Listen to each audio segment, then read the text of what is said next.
All right, so I stopped that first video because it was at 50 minutes and because I got interrupted for a very long time. So I didn't want it to say very long. Meantime, pulled up a new recording window and I didn't hit record. So I got pretty far on making this folder before realizing that I did not record it. So I'm going to bring us up to speed and then I'm going to finish that folder. All right, so Lord. So this is another piece of paper. It's just copy paper. It's 8.5 by 11, which is the same size as this one. So what you want to do is get out what you've already done. So you want to maximize your folder. So the folder contents, because this is such a small book, you want to get the most size that you can out of it. So you pick out whichever one is the longest. Obviously the planner, the calendar is the longest, and this is 6.5 inches. Okay, 6.5 inches long. It's less than 4, so we'd only want to use the measurement for the length because it's the longest at 6.5. This book is 4 inches wide, so we want to maximize our folder, do it 4 inches wide by 6.5 inches long, so we can get, it already has to be covered. All this has to be covered, so you might as well use all the space, right? So 4 by 6.5 is what we're going to use for our measurements. Okay, so we're going to take our cardstock, and on the 11-inch, the long side, we're going to do the length, which is the longest part, 6.5. So we want to start out with a little fold over piece, and we want to do a 1/2 inch. Okay, right at the edge, right there. And then we know that our book is 6.5, so we want to add 6.5, which will take us to 7 inches. So whatever the length of your book is, add that 1/2 inch to it and place a score mark there. Okay, then you want to fold it over and see where you want your folder. So this is going to be the end of your folder here. I usually do 3 inches from the bottom when I'm doing these little books, which if we're in our end result is this is what the end is. So remember, this is going to be folded over, right, just like this. So our end result is 6.5. So we want to add, I'm going to have it go, about right here, halfway up. So I'm going to add 3 inches on there. You can add what you want to add to it. You just have to make sure you have another 1/2 inch on the end like you did at the beginning. So I'm add 3 inches to this 7, which will make it 10 inches. And then we want the 1/2 inch added to that, which makes it 10.5.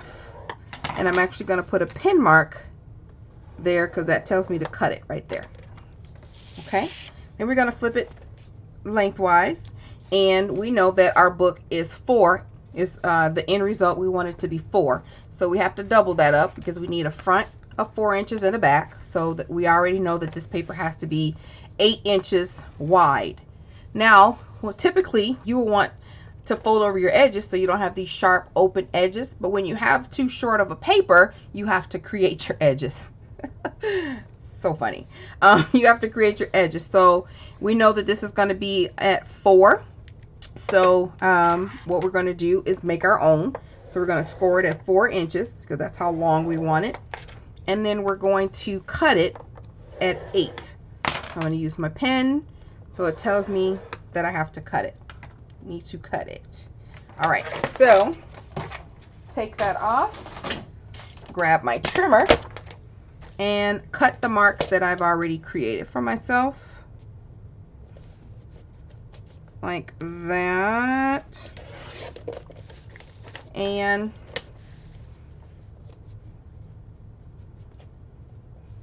one more like this. So this is what the paper that we have. So now we need to create our, which is what I was doing when I realized I wasn't recording.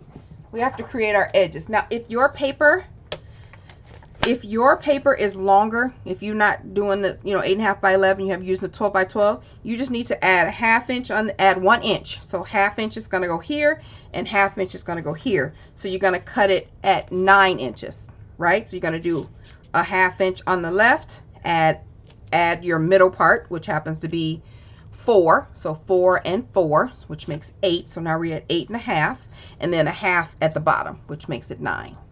So I hope you got that. Okay, so now we want to measure this piece, which we already know is 6.5. We're not adding this 1/2 inch up here, and we're not adding anything at the bottom, just this middle part, which is 6.5. So we're going to cut, I'm going to do the short one, short way. We're going to cut 2 1-inch strips. So this is what we're going to use to make our edges. And then lengthwise, we want to cut them to 6.5. We may have to trim a tiny bit so we can fold it over, but we want to at least get the base correct. All right. Then you want to take those 2 strips that you cut down and score them in half. Oh, score them in half. I'll use this side over here, make sure that I get it right. Score it in half, and you want to do the both.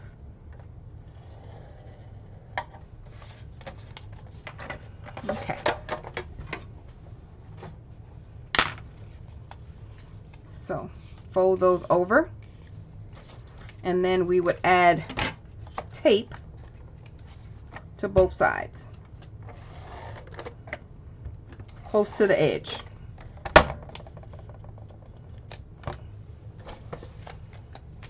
Okay. Now, like I said, you may need to cut this a little bit, so you might want to measure it first. Just snip off a little just to make sure that it fits underneath this mark so that you can close it, the score mark. Concentrate on the top part. If you cut it too short, concentrate on the top because you really don't see the bottom. It's just there for added durability when you get past the bottom half down there.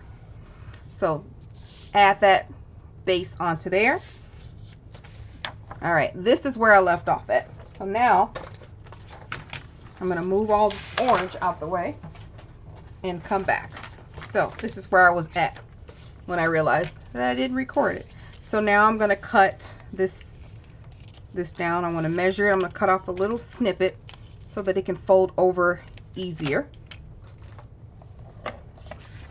Okay, I'm going to add HEG tape to the sides on the outer perimeter, just the edges, so that make sure that they stick nicely.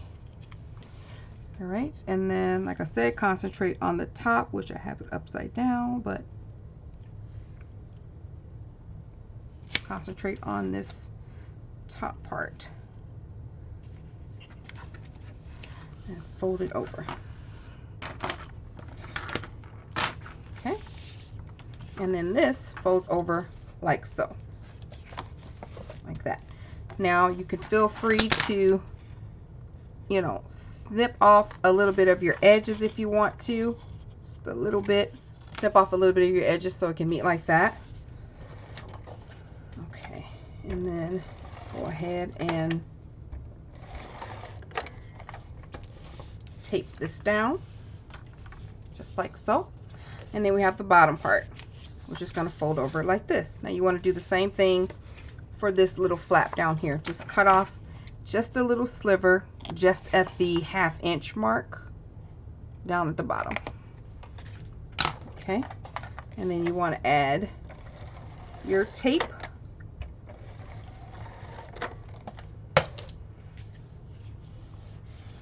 Fold that over, and then here.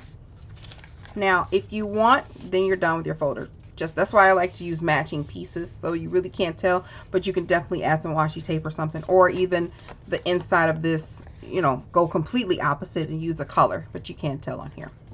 But if you want a little divot right here, like a little X or a little, not an X, but you want this to kind of curve down and go up.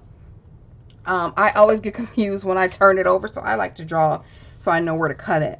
So I'm going to like just draw a little V, just like that. So you take your folder, you fold it down, and then you close it like this, and then you can cut it on that line.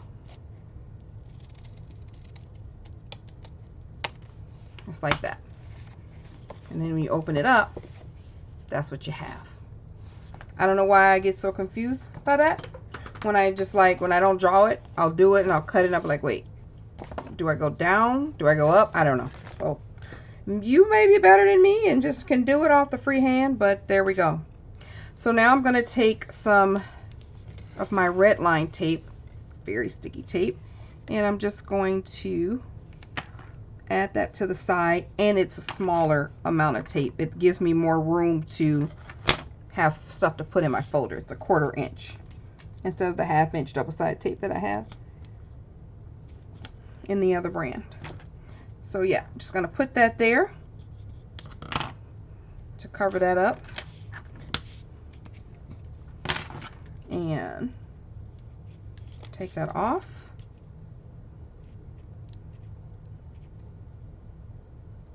Jeez. It's just, goodness grief, come on. All right. And then I'm just gonna fold that up and adhere it.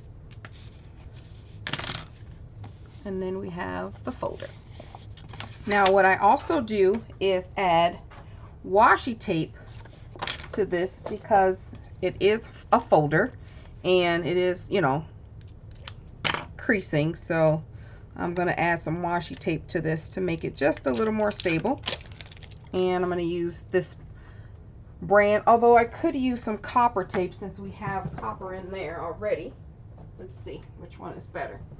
This is kind of the exact same thing, so it would match. I don't want to use that. We'll use this one. So washi tape, you know, sometimes it sticks, sometimes it doesn't. So what I like to do is add double-sided tape down the spine. Make sure that the tape that you're using is less than or equal to the washi tape that you're using.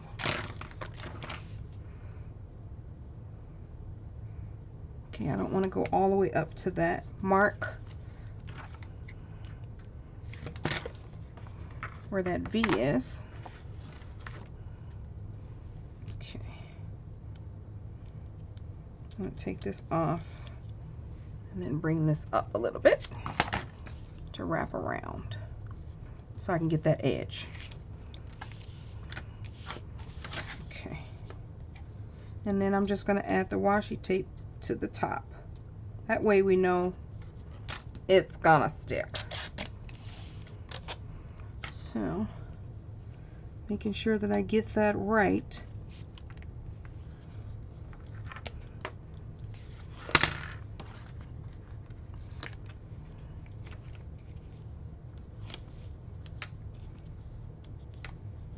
Okay, and I'm gonna cut off the extra here.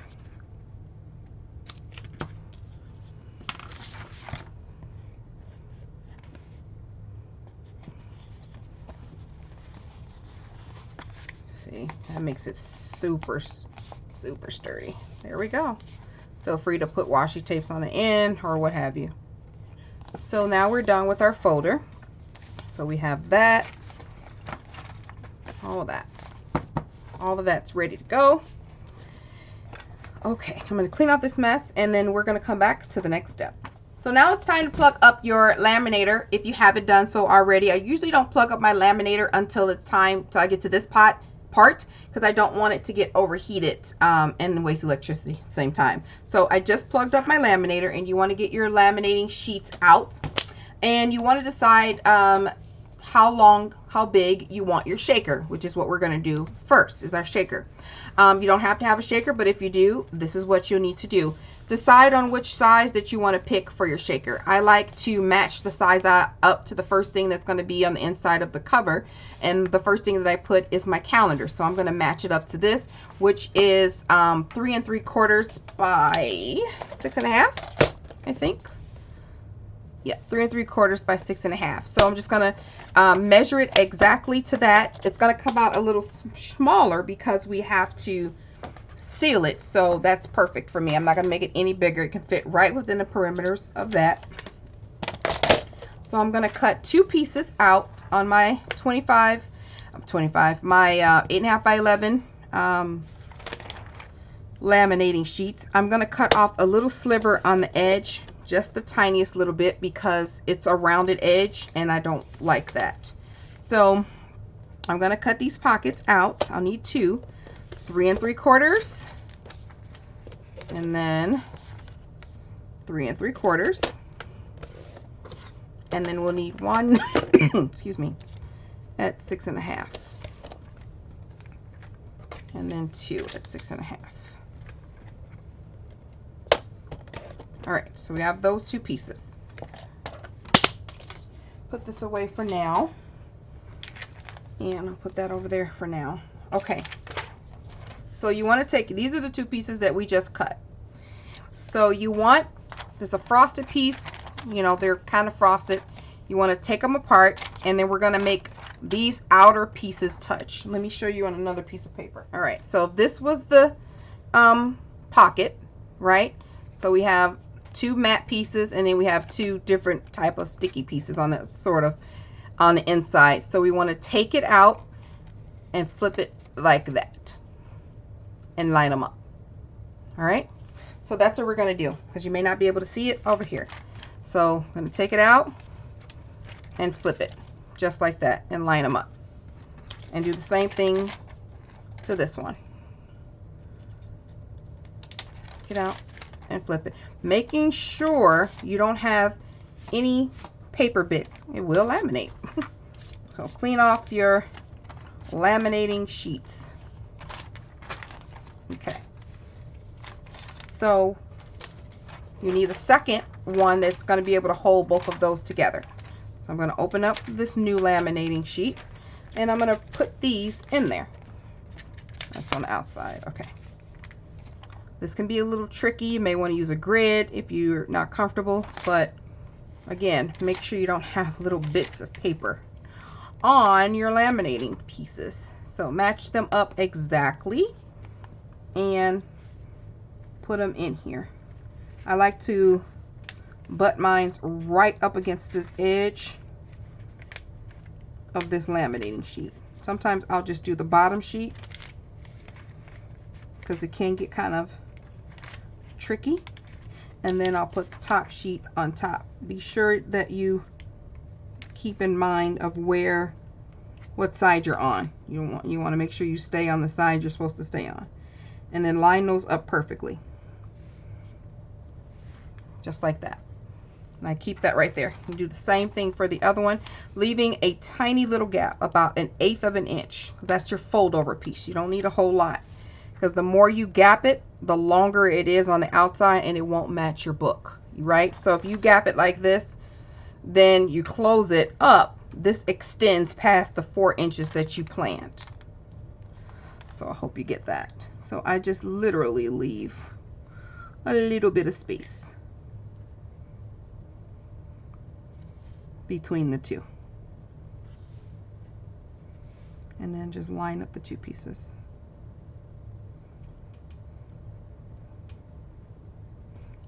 And sometimes I will grab just a little something to move it up if I'm not getting a hang of it, if it's not working for me. All right, that looks about right. Okay, and I'm going to roll this on top. Careful not to move anything. Here we go. That is the most stressful part of the whole process. Not the measuring, not the cutting, it's the darn shakers. I got something in here that I don't want, so I want to make sure mine has no, it's picking up all the little bits that I just cut from that paper. So make sure you don't have them in there. All right, so I'm going to run this through my laminator. It won't reach, but it's right over here off to the side. I am just going to literally run it through, and I'll be right back. All right, so it's already been laminated. I just ran it through once. Now I'm going to fold it over and match up my edges with that little piece that I made, making sure that the end pieces match the end pieces. They laid right on top, and I'm going to run it back through again to give that another solid crease. but I'm going to run it through closed. And while that's running through, you can, while you have your laminator on, these are the bookmarks that came in the kit. These are so pretty. I like the longer ones, so I'm just going to grab my little stack here and see. This is like a cute page marker. You can also make your own page marker by just, I mean, you can cut out some pattern paper and laminate it. If it's not double-sided, back to back, and just laminate. You want to cut it out a little bit taller than your book. So if your book length is 6 3/4 or whatever it is, you want to maybe cut it out to 7 1/4, half an inch, so it can stick out, so you can see where your pages are, you know. So, but I really like using this, and these are a little bit shorter than what I'd like. I prefer to use the paper, but they're just so cute. Really cute. So what I'm going to do is laminate these. They have like a little wax coating on them. I'm not going to use these small ones. And I'm going to use this large teacup. The bows are cute, and so are the books too, but I'm going to use this large teacup. And I'm going to use the leftover piece. It fits. No, it doesn't. So I'm going to get another one here and then just laminate this while that's on. And if I hate using these little tiny things, but if you want, you can laminate, you know, something else just to fill up the spaces so it doesn't, you know, you don't waste. So I'm going to laminate 2 of these. And then I'm going to run it through, and I'll be right back. All right, this is done. So what we want to do is just cut off the extra with the trimmer. I'm going to start by cutting off the bottom. There's a line, and then there's like a little bubble past the line, just a little one. You want to go past that so you don't cut it.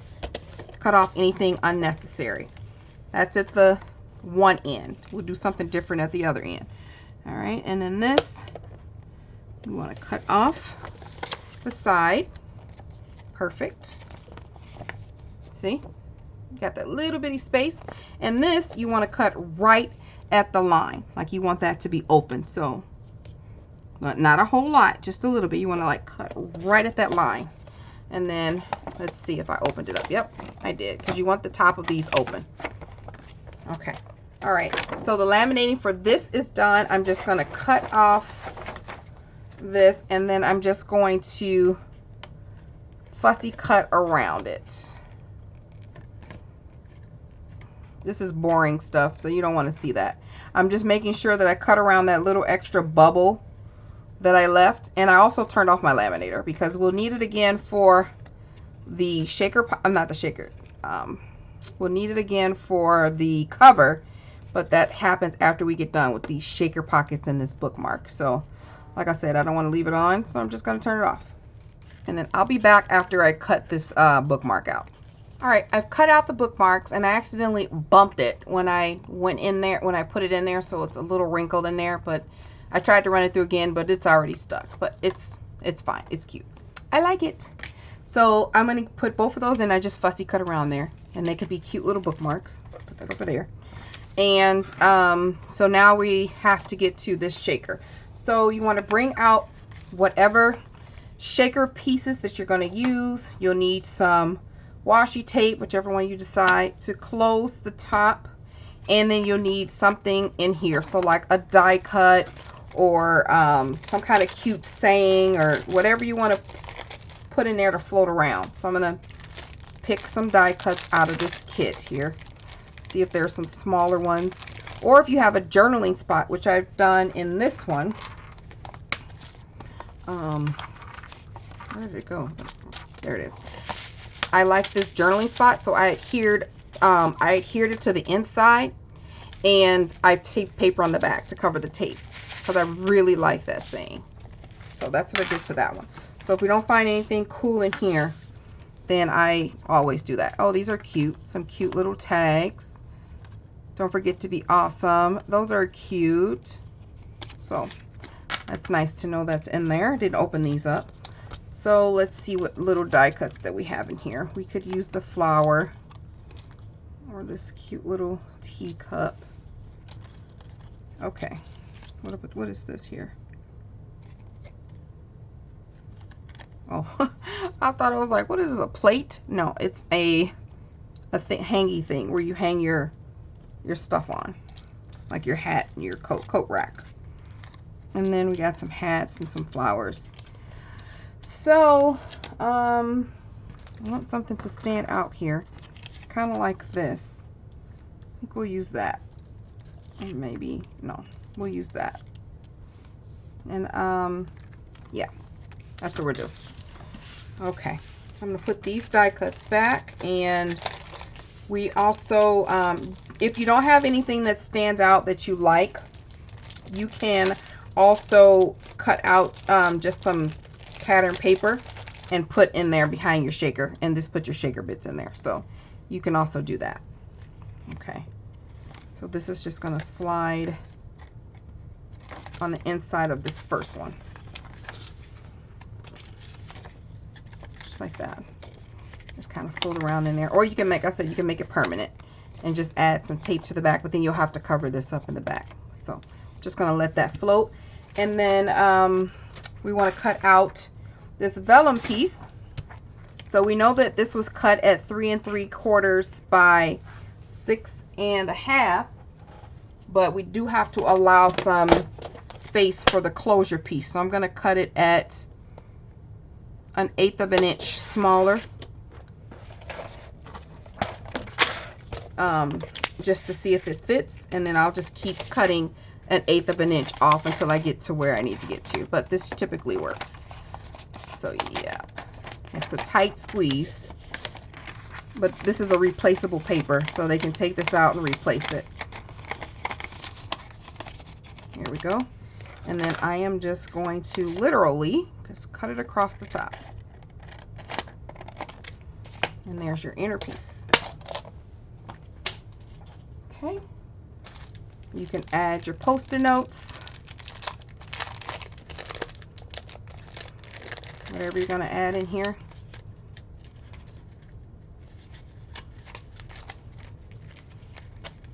Oh, that's perfect.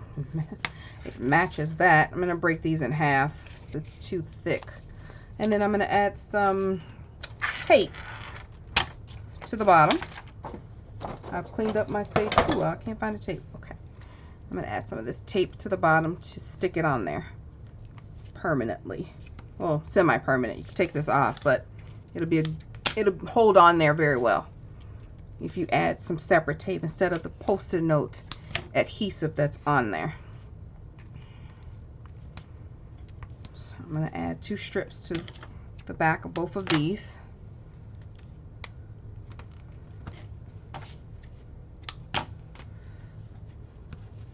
Okay,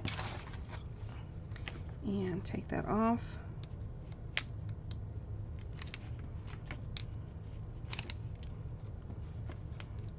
One thing about red line, that little red strip sticks to you like glue, honey. All right, I'll put this up here, and then I'll put this down here. Whoa.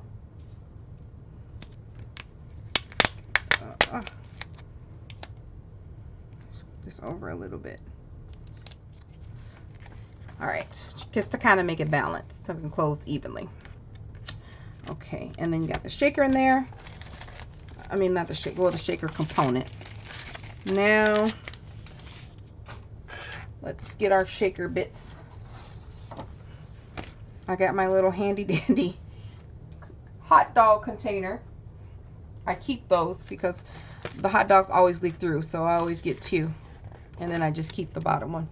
Just in case. If it has hot dog juice on it, then I don't keep it. Just so you know. So I'm gonna pull out some matching sequins to go with this. Okay, so I pulled out these colors. Like I said, I get them from everywhere. So I am going to make a quick little mix. Take a little bit. I just put a teaspoon in there. I use my this little golden spoon here. Just to put in there. Shake a little bit. And Put a little bit of this in here. This pours out pretty fast. I'm going to have to use my spoon in here. Okay. So we got some pink, some white. These actually came from Cartwright. So I'm going to put a little bit in here. These are copper 5mm slightly cupped satin. I'm just going to put a little bit of the copper in there. I may put some more in there later. These are white Ceylon beads. Pour some of that in there to make the shaker sound. And haven't opened these. These are medium chartreuse 3mm full cup opaque beads. Oh, that's so pretty. Look how cute that is. And then these are the light version, light chartreuse 5mm slightly cupped. All right, let me put these little extra bits in the bucket. Okay, and these come from the Dollar Tree. I'm going to use these gold ones.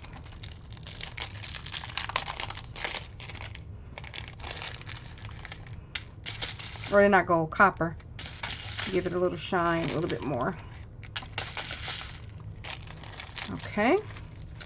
And I'm going to get a little bit more sound and color in here.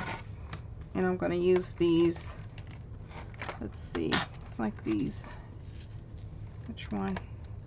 Use these dark colored maroon beads. Add a little color, darker color. And some of these larger green ones. Just a few. And I'm going to bring in some white beads. Some of these. And these come from the Dollar Tree. Don't sleep on the Dollar Tree. All right.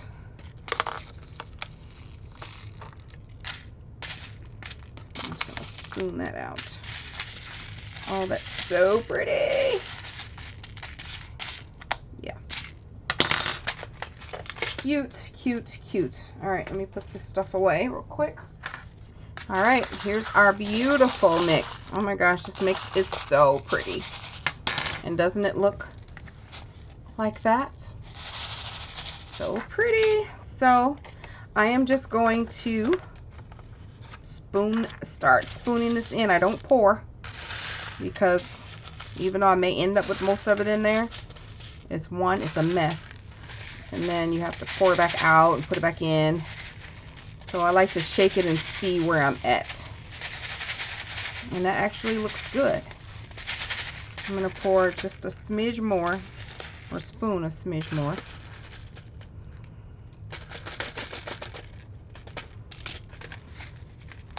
I don't want it thick. I don't want it to be thick. I want it to be nice and even. That's perfect. This I put in the sandwich bag and put back in my sequence thing in case I'm using those colors again. I can already have a base of it. All right. I'm going to scoot all the sequins to the bottom. Okay. And I'm going to get a piece of clear tape. That's the secret. Clear tape. And I'm going to put the tape from just the top half. Just this front part where we have the sequins at. And I'm going to kind of put the tape in half because I want it to go over the top. So about right there. All the way to the end.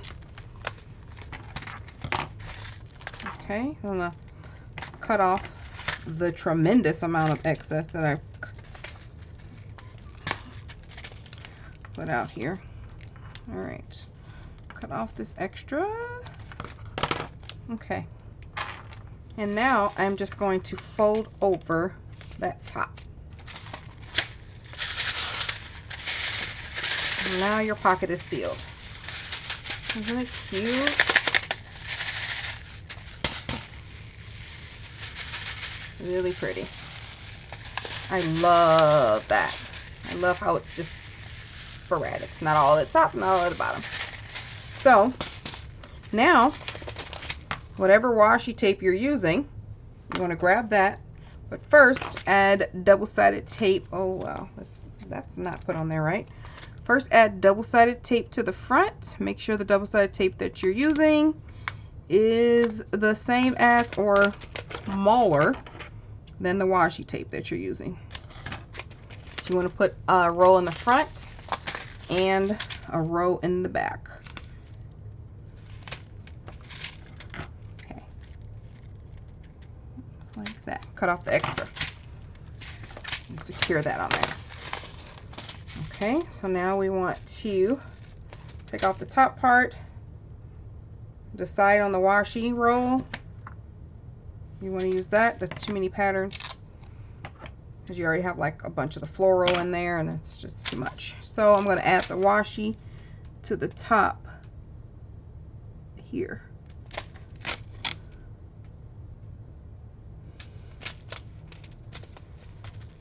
I can't see because I'm not over there, but there we go. And so at this point the washi is just decorative. It's not useful. Well, this is why we put the clear tape, because that's what was useful. So now you don't have to rely on whether or not your seed beads will fall out because you don't have a good washi. Alright. Oh, I don't like that. Ah, I gotta do that over. It's just wrinkly. My hands aren't not steady. Alright, that there.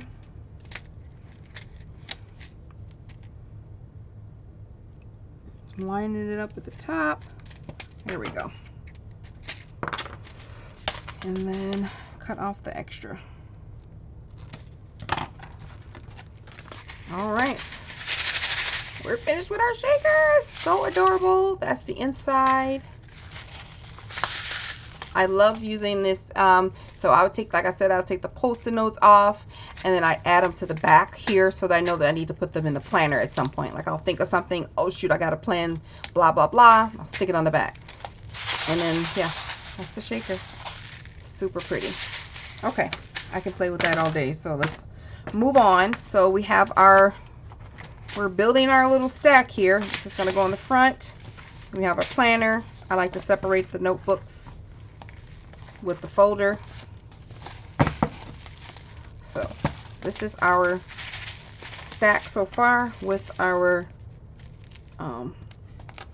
page markers. Just stick those in there. It's our nice little stack. Alright. Alright guys, that concludes part 2 in the Traveler's Notebook process tutorial. If you haven't checked out part 1, please do so. I'll put that link down below. I will see you guys in tomorrow's video where we wrap everything up. We go over the pen and the covers. So like the video if you like it, leave a comment down below and let me know what you think. I'll see you guys next time. Bye.